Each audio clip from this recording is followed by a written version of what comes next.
Hey, what's up you guys, welcome back to my channel. If you're new here, hi, hello, I'm Lydia, and if you are new here, make sure you hit the subscribe button, join the growing family, turn notifications on, and while you're down there, give me a thumbs up because it really does help me out. For today's video, I'm going to be talking about what happens when you go to A&E for your mental health, also known as an emergency department.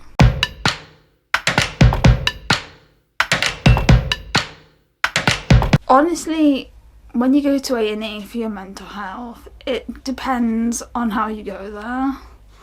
Whether you go by police, ambulance, or by yourself. If police take you, it depends if you're on a section 136 or 135, under arrest, or just police escort.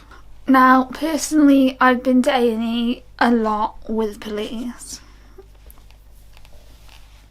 And that is where my best experiences have been. Honestly, I didn't have a great experience when I took myself to A&E. And when I've been by ambulance, it's usually been because I've overdosed. And honestly, the police most of the time, apart from Bowling Ball Bitch, Serenity, if you're watching, you'll remember. Honestly, my experience is best told from the perspective of having police there with me. Now, don't get me wrong, nobody wants the police sat with them in A&E. A lot of the time I was detained under section 136 of the Mental Health Act. If you don't live in the UK, you won't know what that is. It's basically a police holding power. It was 72 hours, but it's now only 24-hour hold. First of all, you go through triage to assess why you're there, whether it's because of a physical health thing, mental health thing, overdose, self-harm, eating disorder. You know, like what the reason is that you've gone to A&E today. When I lived in Lancashire, I used to get the police to explain why they had been involved and what had happened, because I was too anxious to actually talk. If you're taken by ambulance, you're checked in and then you're taken to a cubicle or resource depending on why you're there. If you've overdosed and it's serious, resource. Been there myself. Oh, that was not a fun time. Nope. Let's continue. So first you go through triage, then you go to assessment. Now they assess whether you need to be in a cubicle or if you can just wait in the waiting area for the mental health team. Now, because I had police with me a lot of the time, I was given a cubicle just because they wanted us out the way. I think pretty much every time I've been, I was put in a cubicle. Now, another thing that can happen is if you go in by ambulance, you go check in, cubicle, resource, ICU. Don't know why I'm laying it out like this, because that means nothing to anybody. I'm laying out the old hospital in Lancashire.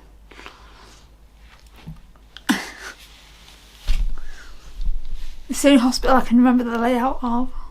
But then you're seen by the clinical team, and then you're seen by the mental health team. And then there's what happens when you go on your own.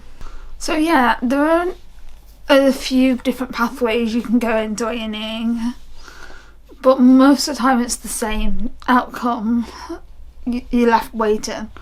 I remember once I was on a 136, I'd been medically cleared, but there was no psych bed available for a 136 patient, because they have these special in hospitals, they have these special rooms that are for section 136 and 135 rooms. They're called 136 suites. I'll try and get a picture and put it on screen here.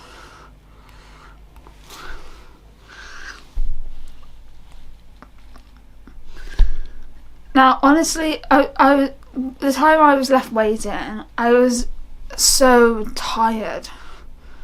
Because this was when they were 72-hour holds. I'd already been in for 24 hours because I'd overdosed, so it was treating that. Then I ended up falling asleep across 3 seats in the back waiting room. That is until it got too busy and I had to sit up.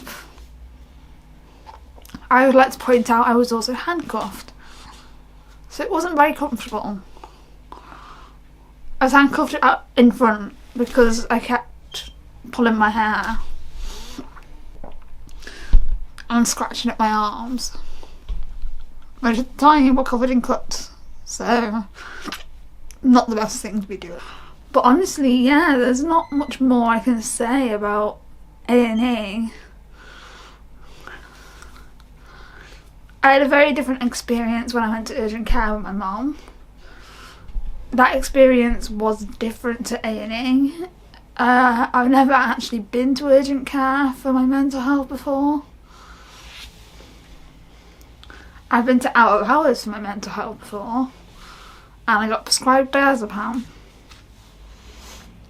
That's when the benzo use began. And I'm still on benzos and I'm still not addicted.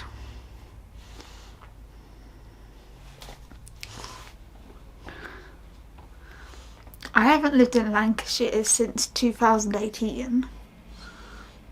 We're in 2025. That's 7 years. Jesus.